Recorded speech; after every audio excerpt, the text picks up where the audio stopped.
Assalamualaikum warahmatullahi wabarakatuh. Alhamdulillah. Wassalatu wassalamu ala Rasulillah wa ala alihi wa sahbihi wa man wala. Qala rabbi shrah li sadri wa yassir li amri wahlul 'uqdatam min lisani yafqahu qawli. Rabbi zidni ilman amma ba'd. Assalamualaikum warahmatullahi wabarakatuh. Alhamdulillah. Pertama syukur pada Allah Subhanahu wa taala, dengan izin Allah kita diberikan kesempatan pada hari ini untuk sama-sama kita bertemu sekejap. Sebenarnya tak merancang untuk buat live, tak ada perancangan pun, tapi sementara tunggu beberapa perkara ni, jadi insyaAllah kita ingin menyampaikan beberapa perkara lah. Yang pertama sekali, kita ingin sama-sama sentiasa merasakan bahawa bulan Zulhijjah ini adalah merupakan salah satu bulan yang penting dalam Islam, kerana di dalamnya banyak peristiwa besar yang berlaku yang membawa kepada rukun Islam yang kelima, iaitu haji. Dan haji ini juga merupakan satu perkara yang amat besar. Pada tahun ini kita melihat banyak pengajaran yang boleh kita dapat daripada haji yang ada pada tahun ini, dan insya-Allah saya akan kongsikanlah berkenaan dengan pengajaran itu sama ada malam ini ataupun malam besok, insya-Allah. Dan banyak perkara-perkara yang berlaku. Cuma salah satu benda yang penting ialah hendaklah kita sentiasa meningkatkan perasaan kita untuk sentiasa bertawajuh dengan Allah, iaitu kita sentiasa merasakan bahawa Allah SWT itu sentiasa melihat kita, dan sebenarnya bagaimana yang digambarkan di dalam kekuatan seorang mukmin itu, dia bukan hanya untuk ibadah yang berkaitan dengan syariat ataupun berkaitan dengan ibadah yang berkaitan dengan Islam, hukum-hukum Islam. Kita kena buat ini sunnah, ini tidak sunnah. Tetapi dia juga mempunyai kekuatan dari sudut ibadah-ibadah dan batin, ibadah-ibadah hati, amalan hati. Dan amalan hati itu yang paling tinggi sekali ialah al-ihsan. Al-ihsan. Apa dia al-ihsan itu? An ta'budallah ka'annaka tarah fa illam takun tarahu fa innahu yarak. Atau kama Rasulullah sallallahu alaihi wasallam. Kamu beribadah sentiasa dalam keadaan kamu melihat Allah. Maka sekiranya kamu tidak dapat melihat Allah, maka hendaklah kamu beribadah dalam keadaan kamu merasakan bahawa kamu ini diperhatikan oleh Allah. Maksudnya Allah melihat kamu. Jadi yang pertama sekali, kalau kita tengok baliklah, banyak benda yang berlaku dalam hidup kita ni. Banyak benda yang berlaku, tetapi kebanyakannya dari sudut syariatnya, dari sudut fizikalnya, zahirnya, kita kelihatan beribadah. Tetapi di luarnya, di dalam hatinya, tak semesti beribadah. Tak semesti beribadah. Sebab itulah kita melihat maksud haji mabrur. Haji mabrur itu dia bukan hanya sekadar haji fizikal. Maknanya kita boleh bayar tambang, kita boleh bayar hotel, kita boleh bayar sebagainya, tetapi kita pergi tawaf, kita pergi ke melontar, bermalam, kita sa'i, kita tahlul dan sebagainya. Jadi kita melihat ibadah haji itu, walaupun sebenarnya dia nampak macam fizikal, memang semuanya fizikal, tetapi hakikat yang menjadikan mabrur itu ialah apabila yang fizikal, amalan zahir dan amalan hati itu berlaku serentak. Jadi apabila amalan zahir berlaku, kita tawaf contohnya, kita solat contohnya, pada masa yang sama amalan hati pun berlaku juga. Contohnya berlakunya yang kita gambarkan sebagai sifat-sifat kita merasa mengagungkan Allah, kita malu dengan Allah, sifat-sifat ikhlas dan khusyuk. Jadi selain daripada amalan zahir, amalan yang batin itu, amalan hati itu juga perlu disempurnakan, baru dapat mabrur. Macam seperti solat. Solat kita bukan hanya sekadar takbir, rakaat dan sebagainya, tetapi kita juga perlu kepada khusyuk. Khusyuk itulah yang menyebabkan Allah memerhatikan amalan itu. Allah menilai amalan itu dengan amalan yang baik. Sebab tu Nabi kata apa?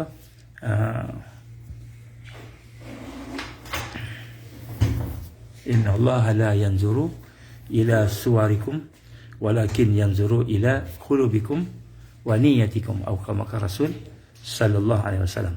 Dan sesungguhnya Allah tidak melihat apa yang ada pada tubuh badan kamu, pada amalan zahir kamu, tetapi Allah melihat apa yang ada pada hati kamu. Jadi hati itulah sebenarnya yang menjadi tempat sasaran. Jadi kalau kita sembahyang tak banyak, kalau kita puasa pun tak banyak, tak kuat, tapi dalam ketika kita berpuasa yang sedikit itu, kita solat yang sedikit itu, amalan hatinya terpelihara, dijaga, maka insya-Allah amalan itu akan diperhatikan oleh Allah, dinilai oleh Allah Subhanahu wa taala. Sebab kita juga dengan haji mabrur. Haji mabrur ni kita melihat bagaimana keadaan yang ada pada hari ini. Mereka melakukan amalan-amalan yang zahir, bertawaf, sa'i dan sebagainya, tetapi apabila melihat pada amalan hati, mereka tidak melaksanakan. Amalan hati itu tertinggal. Khusyuk tak ada, kan, kita kata beriman, yakin dengan Allah tak ada, dan macam-macam lah. Jadi apabila tidak ada perkara-perkara begitu, maka haji itu tidak akan sampai kepada mabrur, tak akan sampai pada mabrur. Jadi ini yang membezakan antara haji yang makbul, haji yang terima, dengan haji yang Allah SWT mabrurkan dia. Mabrur ni maknanya bukan hanya Allah menerima, tetapi Allah memberikan ganjaran, sehingga kan kalau matilah orang begitu, maka dia akan mati dalam keadaan seperti orang yang tidak baru lahir daripada perutnya, tidak ada dosa. Allah ampunkan dosanya. Jadi inilah antara perkara-perkara yang kita lihat bahawa di bulan Zulhijjah ini bukan hanya kita mahu mematikan tentang amalan yang zahir, tapi kita melihat amalan yang batin. Sebab itulah, dan amalan yang batin ini pula yang paling tinggi sekali adalah al-ihsan. Al-ihsan, al-ihsan ni paling tinggilah. Jadi al-ihsan ini kenapa dia paling tinggi sekali? Kerana di situ ada makna-makna ma'rifatullah. Ada makna kerana orang itu mengenal Allah. Kalau kita kata amalan-amalan yang bersifat imaniyat, imaniyat ni maknanya al-Islam, al-iman dan al-ihsan. Tiga ni kan. Jadi kalau iman ni maknanya dalam hatinya tu ada sifat-sifat yang baik yang memang Allah bagi dah. Contohnya dia yakin pada Allah, dia ikhlas pada Allah Subhanahu Wa Taala, ataupun dia ada perasaan syukur ke Allah, perasaan sabar ke Allah. Jadi itu adalah amalan iman. Iman ini adalah amalan yang dikatakan pada hati tadi, yang menunjukkan bahawa kita dah mula berjalan menuju kepada Allah. Tapi amalan yang paling tinggi sekali di atas daripada iman itu disebut al-ihsan. Jadi al-ihsan. Jadi al-ihsan ini apa dia? An ta'budallah ka'annaka tarah. Kamu beribadah pada Allah kan seolah-olah kamu melihat Allah. Fa in lam takun tarahu fa innahu yarak.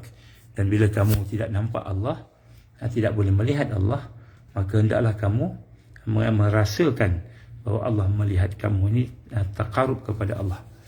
Jadi di sini kita lihat kenapa amalan ihsan inilah yang merupakan satu daripada amalan yang perlu kita faham, hayati. Bukan hanya sekadar syariat. Syariat maknanya Islam. Islam ni maknanya hukum hakam tu lah. Kalau sembahyang tu ada 13 rukun, kalau haji ada 5 rukun, kemudian ada wajib haji lagi dan sebagainya.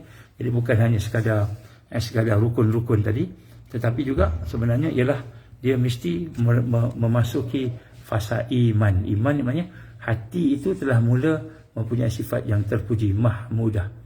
Terpuji ini sifat-sifat ikhlas sebagainya.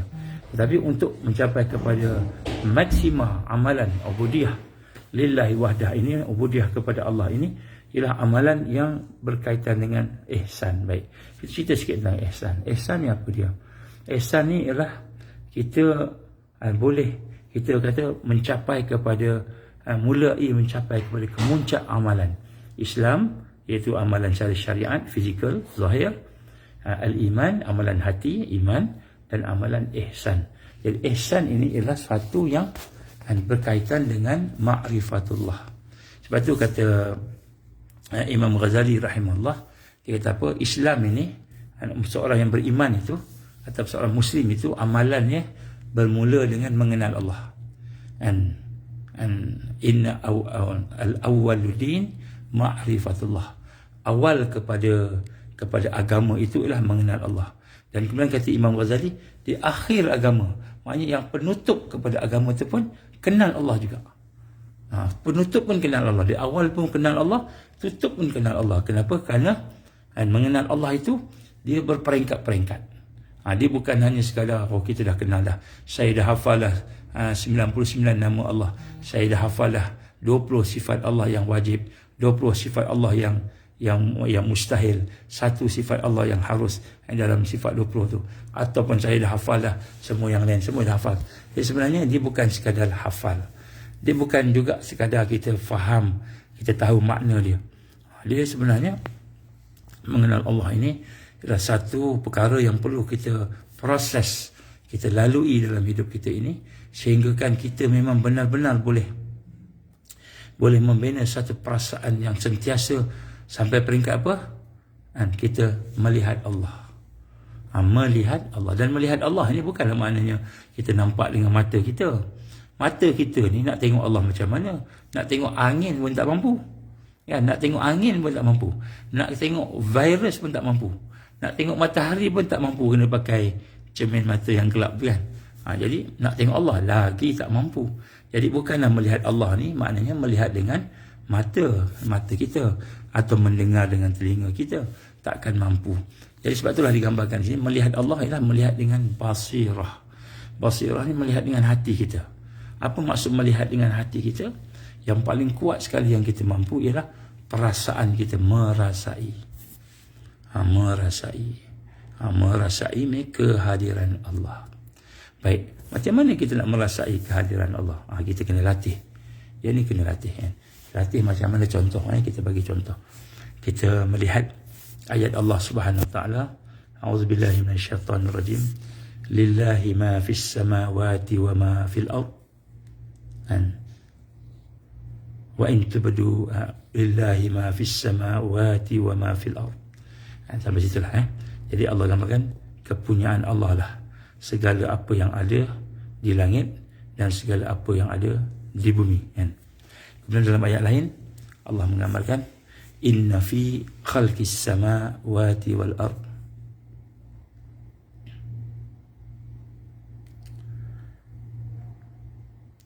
Allahumma shalli ala sayyidina Muhammad. Inna fi khalqis samawati wal ard la ayat wa tilkal ayyam. Okey, tak apa, kita tengok manalah ni kepala tak berapa sihat sangat, tengok pening kepala ni. Semua yang ada di langit, lillahi ma fis samawati wa ma fil ard, dan semua yang ada di bumi itu adalah merupakan kepunyaan Allah. Dan kemudian dalam ayat yang lain pula Allah gambarkan tadi bahawa pada pertukaran malam, pada pertukaran siang, dan penciptaan langit, dan inna fi khalqis samawati wal ard wa ikhtilafil laili wan nahar, pada penciptaan langit dan pada penciptaan bumi dan pada pertukaran malam dan siang terdapat la ayatil li ulil albab, terdapat tanda-tanda orang-orang yang boleh berakal, berfikir. Jadi Allah gambarkan ni kaedah, ni proses tarbiyah, macam mana cara kita nak mengenal Allah. Sebelum mengenal Allah, mesti kita melatih diri kita supaya bermusyahadah dulu. Maknanya kita mesti melatih diri kita supaya boleh menyaksikan Allah. Menyaksikan Allah.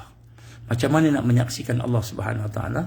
Nak menyaksikan Allah ni, bila kita melihat segala yang berlaku itu, kan, mestilah kita nombor satu, kita kena mentauhidkan Allah. Sebab tu kita permulaan kepada Islam itu ialah kalimah syahadah. Asyhadu an la ilaha illallah wa asyhadu anna Muhammadar Rasulullah. Jadi saya mengaku, saya menyaksi bahawa tidak ada ilah melainkan Allah. Tidak ada Tuhan melainkan Allah yang disembah tadi. Dan Muhammad itu Rasulullah. Jadi yang pertama sekali yang kita menyaksikan, kita berpegang, merasa yakin dalam hati kita bahawa tidak ada sesuatu melainkan Allah saja yang sebenarnya ada. Ini digambarkan sebagai mentauhidkan Allah. Jadi nak sampai kepada kenal Allah ni mesti proses mentauhidkan Allah. Macam mana nak mentauhidkan Allah? Kita bermula dengan mentauhidkan af'al Allah. Ini kita cerita panjang dah. Mentauhidkan af'al, perbuatan Allah. Jadi maknanya bila kita melihat sesuatu, kita nak hubungkan dengan Allah yang maha berkuasa, Allah yang maha menjadikan, Allah yang maha menaikkan, menurunkan, merendahkan, meninggikan. Jadi kita melihat sesuatu perbuatan itu, satu perkara yang berlaku tu, semua tu perbuatan Allah. Ini nombor satu, perbuatan Allah. Jadi kita kena tengok, kita latih. Ni hati. Kita tengok kambing bergerak, kambing berjalan, ataupun lembu berjalan, kan? Yang berjalan tu Allah ke lembu? Lembu yang berjalan. Tetapi lembu tu boleh berjalan, lembu tu boleh bergerak, kambing tu boleh berlari contohnya.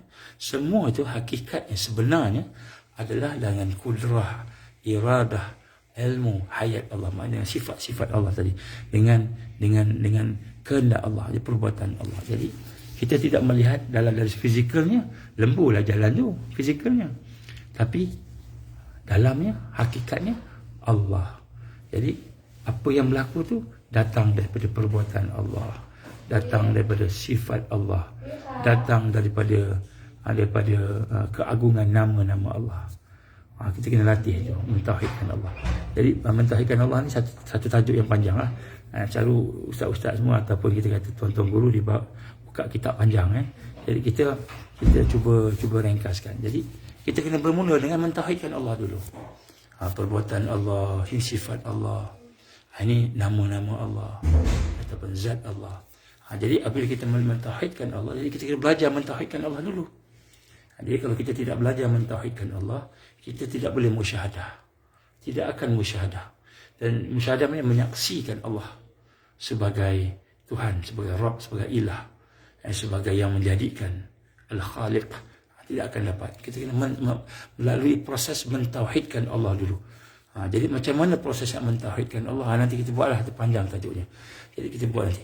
Jadi bila mentauhidkan Allah tu, barulah kita boleh menyaksikan Allah dengan hakikat yang sebenar. Kita melihat pintu, kita melihat gunung, kita melihat orang. Kita tak melihat sahaja makhluk, kita dapat melihat Allah. Sampai peringkat kita akan melihat Allah, bukan melihat makhluk lah. Itulah disebut sebagai kamu melihat Allah. Melihat Allah. Ka'annaka tarah tadi, seolah kamu melihat Allah. Dan itu melihat Allah tu bila kita dah boleh hubungkan, yang ini adalah perbuatan Allah, yang ini adalah sifat Allah, yang ini adalah merupakan keagungan nama-nama Allah, dan zat Allah sebenarnya hakikat ni.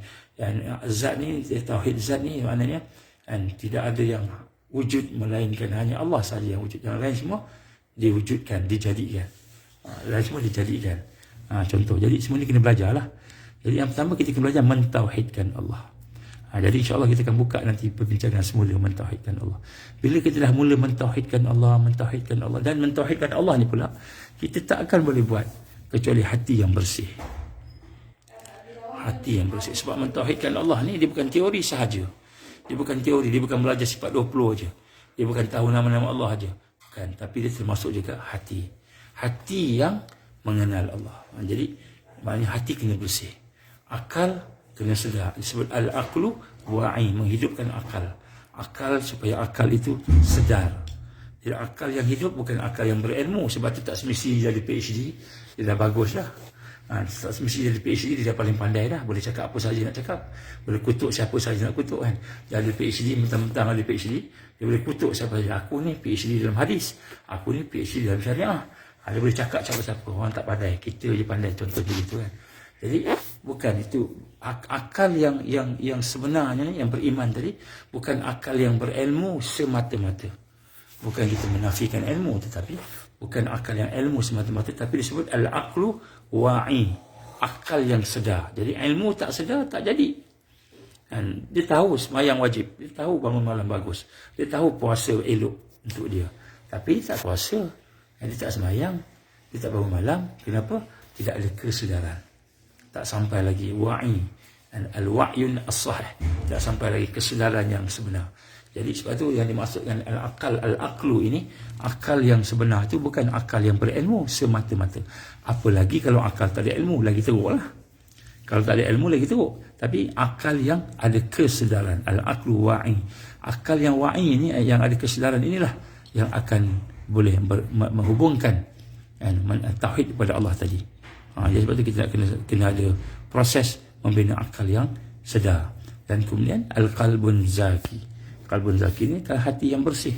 Hati yang bersih, yang intelijen. Hati yang intelijen, yang bersih. Jadi hati yang bersih ni juga bukanlah sebarang-sebarang hati. Bukan boleh makan semua benda nak makan. Ini tengok sedap makan, itu tengok sedap makan. Tak kisah halal ke, haram ke, syubha ke, tak kisah. Kita memang makan aja. Lagi tengok sedap, lagi kita makan. Ni kek ya, sedap kek, makan kek. Sedangkan dekat kek tu ada apa? Ada arak, dimasukkan arak kat situ. Ini apa benda ni? Sedap ni, aiskrim. Rupanya ada gelatin babi. Ada gelatin babi, kita memang makan je. Yang penting sedap. Tapi dah ada cop jakim, cukuplah dia kata. Jadi maknanya hati yang bersih. Jadi akal yang sedar, hati yang bersih. Yang ketiga ni, nak kenal Allah betul-betul ni adalah fitrah yang salimah. Fitrah ni apa? Bila akal kita ada kesedaran, hati kita ada kebersihan dan kekuatan tadi, maka fitrah kita, sifat-sifat naluri kita yang asas tadi, dia akan mula apa? Mula bersih. Dia akan bersih. Salimah. Salimah ni maknanya, contohnya kita ada sifat marah. Marah dihubungkan dengan Allah. Kita ada sifat benci. Benci diikat dengan Allah, dengan iman. Jadi kita benci kerana Allah. Kita marah kerana Allah. Dan kita seronok dan berasaskan iman, macam itu. Bukan seronok sebab tim bola kita skor, tapi seronok sebab iman. Jadi ini adalah fitrah yang salimah. Jadi apabila ketiga-tiga perkara ini kita proses dan barulah kita boleh mentauhidkan Allah. Mentauhidkan Allah. Baru kita boleh mentauhidkan Allah. Bila kita boleh mentauhidkan Allah, maka insya-Allah barulah kita akan berjalan menuju jalan itu salik, jalan untuk kita musyahadah kepada Allah. Musyahadah ni menyaksikan Allah dengan basirah tadi. Tadi basirah ni maknanya yang akal yang sedar, al-aqlu wa'i, al-qalbun zaki, dan juga ada apa? Fitrah salimah. Itu basirah tu lahir daripada tiga ni. Jadi tiga inilah yang akan membina kekuatan basirah. Jadi basirah itulah yang akan mula menyaksikan Allah dalam bentuk mentauhidkan perbuatannya, mentauhidkan sifatnya, mentauhidkan namanya dan zatnya. Jadi ketika itulah barulah kita boleh mengenal Allah, ma'rifatullah. Jadi sebab tu kita kata ma'rifatullah ini dia berperingkat inna al-awwaluddin, awal asal agama ialah mengenal Allah, dan akhir agama juga mengenal Allah. Jadi bila awal agama mengenal Allah, akhir agama mengenal Allah, maknanya mengenal Allah ni dia ada peringkat-peringkat berdasarkan sejauh mana hati kita bersih, sejauh mana akal kita sedar, sejauh mana fitrah kita salimah. Jadi apabila kita memahami akan proses-proses ini, barulah kita boleh cerita haji yang mabrur. Baru kita boleh cerita salat yang makbul, salat yang diterima oleh Allah. Baru boleh cakap. Jadi kalau doa boleh, semoga mendapat haji mabrur, doa boleh. Tapi nak dapat perlu ada proses. Jadi sebab itulah seseorang itu dia boleh menangis di depan Kaabah, tapi tak semesti dia mendapat haji mabrur. Dia boleh ada kesedaran. Saya tengok ada seorang artis tu, dia tulis, saya merasa macam mana hidup sebagai seorang gelandangan. Dia kata kan dalam dia punya Twitter ke apa agaknya lah. Kemudian dia kata, saya boleh merasa hidup sebagai seorang miskin. Dia orang kaya jutawan ya. Jadi merasa hidup sebagai miskin tak semesti kenal Allah. Tak semesti kenal Allah. Tak semesti dapat haji yang mabrur, tak semesti. Kenapa? Kerana haji mabrur dia ada proses dia. Inilah kita kena faham macam mana proses tarbiyah Rasulullah sallallahu alaihi wasallam. Kalau tidak kita tak dapat. Sebab tu saya tengok juta orang. Saya tengok juta orang di hadapan. Ialah termasuk diri saya sendirilah. Agaknya daripada juta orang yang pergi berapa orang ajalah yang dapat haji yang mabrur. Kenapa? Kerana rupanya kita belum kenal Allah lagi. Kita baru dapat kesedaran muqaddimah kepada taubat. Muqaddimah kepada taubat. Baru nak bertaubat. Baru nak menyesal. Baru nak menangis. Dan belum lagi berjalan. Berhadapan dengan kita kata perkara-perkara yang membawa kepada mengenal Allah. Jadi oleh kerana kita tidak mengenal Allah, maka ibadah kita itu tidak sempurna. Bila ibadah tidak sempurna, maka pada ketika itu apa yang ada pada kita kan, kita perlu usaha lagi lah, perlu usaha lagi, perlu kuat lagi. Itu yang pertama. Yang kedua, saya nak sama-sama bawa pada hari ini. Saya sebenarnya nak keluar dah ni, nak keluar, kami ada di Mekah lagi, nak keluar sekejap. Jadi yang kedua, kita nak kena sama-sama merasakan bahawa ancaman yang ada pada hari ini ialah ancaman perpecahan. Ancaman perpecahan. Jadi sebab itulah kita tengok hari ini sistem mulkan jabariyah. Sistem mulkan jabariyah ini ialah sistem yang nak memaksa umat Islam supaya berpecah. Dia nak memaksa umat Islam supaya berpecah. Macam mana berpecah? Kerana sistem ini melahirkan orang yang sekular, orang yang liberal, orang yang plural, macam-macam jenis orang, kecuali orang yang mukmin, yang sadiq, mukmin yang sebenar. Jadi sistem ni, sistem mulkan jabariyah ni, kenapa dia melahirkan perpecahan? Kerana melahirkan manusia yang pelbagai, melainkan manusia yang mukmin, yang beriman, yang sadiq, yang benar. Jadi yang macam mana nak dapat mukmin yang sadiq ini? Mukmin yang sadiq ini dia tak akan dapat melainkan kita kena lalui proses tarbiyah Islamiyah harakiyah, dan pendidikan Islam secara gerakan, secara yang bergerak. Dia bukan hanya sekadar di masjid saja kita dengar kuliah dan ceramah, tetapi kita bergerak dengan tarbiyah itu, berjalan dengan hidup kita. Jadi nak faham ni pun satu hal juga. Tapi tak apa, insya-Allah saya akan cubalah sampaikan pelan-pelan. Insya-Allah. Jadi sebab apa saya kata begitu? Sebab saya melihat ujian Allah Subhanahu Wa Taala kepada kita semua. Allah akan uji satu-satu kelemahan kita. Apa dia kelemahan kita? Nombor satu, Allah uji ikhlas. Nombor satu, Allah akan uji ikhlas. Kita dah semayang dah puasa dah, pergi haji dah. Kita dah duduk dalam dakwah, duduk dalam tarbiyah, duduk dalam jihad, duduk dalam amalan-amalan Islam. Allah akan uji ikhlas. Apa maksud Allah uji ikhlas? Ikhlas ni yang satu ialah apabila kita melakukan sesuatu itu bukan kepentingan diri kita, bukan kerana diri kita sendiri, bukan kerana takut hilang dunia. Al-wahan, takut hilang dunia. Kenapa kamu nak prepping ni? Kan Dajjal nak keluar. Alasannya Dajjal nak keluar. Tapi sebenarnya takut. Cuba cek betul-betul dalam hati kita. Kenapa nak prepping? Takut. Takut apa? Dajjal datang nanti. Agaknya kalau Dajjal datang, Dajjal tak boleh cari ke hutan mana kamu duduk? Dajjal tak boleh cari ke gua mana kamu sembunyi? Tak boleh cari ke? Boleh cari. Malahan dia dah tahu dah semua sekali. Tapi Dajjal tidak akan dapat cari mereka yang ada cahaya daripada Allah, yang mendapat pertolongan Allah. Itu je. Itu je. Rumah Arkam bin Abi Arkam ketika di Mekah. Ni saya kat Mekah sekarang, alhamdulillah. Ketika di Mekah, kan, rumah Arkam bin Abi Arkam menjadi markas kepada Rasulullah sallallahu alaihi wasallam dan sahabat-sahabatnya. Sahabat-sahabatnya. Agak-agaknya orang Quraisy tahu tak mereka duduk kat situ? Tahu tak? Tahu, bukan tak tahu. Tahu. Mereka tahu sahabat-sahabat kumpul situ, semua kumpul situ. Mereka tahu kan tak tahu? Yelah, yang tak tahu tak tahulah, tapi yang tahu tahu. Takkan tak ada jiran. Contoh kan. Tapi apakah sebenarnya yang menghalang mereka daripada menyerang Arkam bin Abi Arkam? Rumahnya tu. Bukan kerana rumahnya tu ada tembok yang tinggi. Arkam bin Abi Arkam tu, masa dia izinkan Rasulullah sallallahu alaihi wasallam dan juga sahabat-sahabat duduk di rumah dia, buat program di rumah dia, buat usrah ke, halaqah ke, ceramah ke, apa ke, tazkirah ke, bukan kerana dia kaya, dia banyak, umur dia baru 12 tahun ni. Setengah riwayat, ketika Arkam bin Arkam bagi rumah dia duduk, rumah dia, umur dia 12 tahun. Paling-paling pun 15 tahun. Budak-budak lagi, remaja. Bukan dia rumahnya dengan tembok yang tinggi, dengan kita kata kehebatan, apa namanya, security-nya supaya orang musyrikin tak boleh masuk. Tak ada. Jadi apa yang menyelamatkan?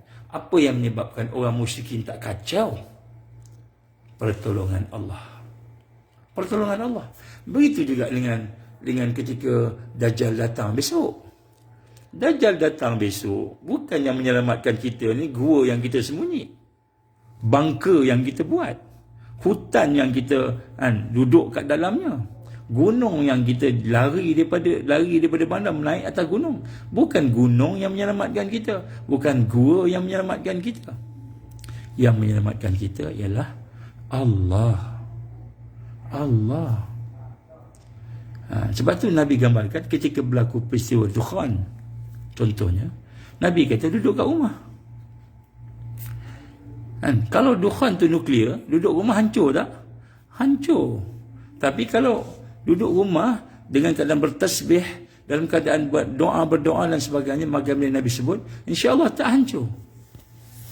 Saya dah tengok lah peristiwa tsunami tahun 2004 ke, saya tak ingat lah, 2004. Bagaimana tsunami datang, hancur rumah besar-besar, stadium besar hancur, hospital hancur, kan, di kampung Suat Timah dan juga di kampung-kampung sekitarnya dan juga di bandar sekitarnya, Melabur contohnya sebahagiannya. Hancur yang besar-besar semua, banglo besar, rumah ada security hebat, hancur tsunami datang. Tapi masjid tak hancur. Masjid tak hancur, surau daripada apa namanya, daripada papannya, buat daripada papannya. Ada satu masjid Teku Omar. Masjid Teku Omar, masjid Teku ni kiai lah. Saya pergi ke masjid tu, jauh tengah laut. Tapi sebenarnya bukan tengah laut, dia dah tenggelam air. Dia seorang-seorang dia, satu-satu dia kat bangunan, lain semua hancur. Saya pergi, dia punya simen dia bawah simen sikit, lepas tu naik separuh parah lutut ni, simen dia, lain semua papan, atas tu atapnya zinc biasa, zinc kampung. Tak hancur. Keliling ni bangunan hancur semua. Tsunami datang. Tsunami bukan kecil-kecil punya ni, bencana besar habis. Tapi tak hancur masjid dan surau.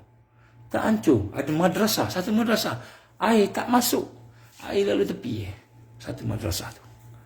Jadi yang menyelamatkan kita ni siapa? Rumah yang besar ke? Gua yang hebat kita duduk kat mana-mana ke? Bukit gunung yang tinggi ke? Yang menyelamatkan daripada Dajjal ni? Tidak. Yang menyelamatkan Dajjal Allah. Ini mentauhidkan Allah. Ini kita kata mentauhidkan Allah. Allah uji kita. Nombor satu, Allah uji kita yang dah mula duduk dalam gerakan Islam, dalam pertubuhan Islam, dalam jamaah Islam. Nombor satu, ikhlas. Allah uji kita ikhlas. Kita bekerja ni kerana takut takut dibunuh oleh Dajjal ke? Atau memang kita bekerja kerana Allah sahaja? Kerana Allah sahaja. Kalau kita bekerja kerana takut, lepas tu mari kita kena buat ni, emergency ni, kita kena buat ni, prepping ni, kita kena buat. Bukan kata tak boleh buat, bukan saya kata tak payah buat prepping. Tak apa, buatlah. Tak apa, buatlah apa-apa pun untuk keselamatan kita. Tapi itu adalah merupakan usaha ikhtiar kita. Yang menyelamatkan kita ialah Allah. Jadi sebetulnya keyakinan ini yang mula kita bina dulu. Ini yang kita kena bina dulu, barulah kita boleh pergi tempat yang lain pula. Jadi sebab tu Allah akan uji kita. Jadi saya perhati balik, saya tengok contoh. masa duduk dalam keadaan semayang baik aja, elok aja. Masa dalam keadaan tawaf elok aja. Tapi masa nak cium Hajar Aswad, tu dia. Gini. Berebut-rebut. Nampak? Allah uji kita. Masa solat kita boleh sabar lagi. Masa ni boleh sabar lagi. Masa nak Hajar Aswad ni nak cepat, kita cepat ni. Nak cium sangat ni. Orang semua potong-potong, kita dah tak sabar dah. Allah uji ikhlas. Sejauh mana ikhlas kita ni? Kita buat ni kerana Allah ke, atau kita buat ni kerana kita nakkan sesuatu, kita nakkan dunia, kita takutkan mati. Ini benda yang kita kena tengok balik. Ini ujian Allah. Saya perhati balik, subhanallah, halusnya ujian Allah ni. Sebab Allah nak jadikan kita orang yang benar-benar berjuang, yang ikhlas. Bukan Allah nak jadikan kita sekadar orang berpersatuan dan berpertubuhan. Orang yang ada jamaah, sekadar jamaah mendaftarkan diri kita sahaja. Allah nak jadikan kita orang yang betul-betul berjuang macam Nabi sallallahu alaihi wasallam, Rasul sallallahu alaihi wasallam. Tak ada nama pun jamaah dia. Ada Nabi kata jamaah kami ialah sekian-sekian. Tak ada. Tak isyihar pun jamaah apa pun. Tak ada jamaah. Tapi hakikat berjamaah tu wujud. Ukhuwah wujud. Ikhlas wujud. Wujud. Kenapa? Proses tarbiyah berjalan. Jadi ini perkara ini. InsyaAllah saya akan ulas lagi. InsyaAllah saya akan sambung lagi lah. InsyaAllah kawan-kawan yang nak keluar dah ni, kalau ada kesempatan. Jadi mohon doa. Allah izin saya demam. Saya demam semalam. Sehari 2 hari demam. Dia pun masih ada rasa pala-pala sikit lah. Mungkin agaknya lama tak exercise, tiba-tiba berjalan sampai banyak kilometer. Jadi Allah izin demam sikit kan. Tapi alhamdulillah demam dekat Masjid Haram ni, kalau kita sabar, alhamdulillah besar pahala dia. InsyaAllah. Jadi insyaAllah mudah-mudahan Allah ampunkan dosa kita. Mudah-mudahan Allah masukkan kita dalam kumpulan orang-orang yang sentiasa dan bersama-sama dengan perjuangan pada jalan Allah. Jadi insyaAllah bila saya berpeluang nanti, saya akan cakaplah, saya akan sambung insyaAllah apa yang kita cuba sampaikan. Tapi sekarang ini memang Allah uji kita yang perpecahan. Jadi mereka yang sabar, mereka yang ikhlas, mereka yang sabar, mereka yang perkuatkan kesabaran dia. Sebab suasana perang lebih hebat daripada suasana aman. Dalam suasana aman pun kita dah tak boleh taat dengan ketua kita. Malahan kita merendah-rendahkan, mengumpat-ngumpat, memfitnah-fitnah sesama Muslim. Dalam keadaan aman pun kita dah bergaduh sesama kita, atas alasan apa pun, tak kira alasan apa. Apalagi bila keadaan Dajjal datang. Bila Dajjal datang, bila kita diuji dengan tentera Dajjal yang ikat kita, kepung kita, maka sudah tentu kita tewas. Masa aman pun kita dah bergaduh sama kita ni, berselisih sama kita. Saya dengar seorang ustaz tersebut, saya ni diam aja, jangan tonjol, jangan cocok saya. Saya pun boleh dedahkan setiap apa yang kamu cakap ni, video-video kamu. Jadi dalam keadaan aman, damai pun kita bergaduh. Dalam keadaan yang selesa hidup, boleh makan, boleh minum, boleh tidur, boleh bangun, boleh pergi mana-mana, tak ada masalah. Dalam keadaan selesa hidup pun di Malaysia kita ni, pun kita boleh bergaduh sama kita, tak cari jalan perdamaian. Agaknya zaman ketika kita dalam diserang oleh Dajjal, diserang oleh tentera Dajjal, dikepung oleh tentera Dajjal. Agaknya bagaimana kita akan menghancurkan sahabat kita. Mungkin kita bunuh sahabat kita sendiri. Jadi sebab itulah Allah uji kita.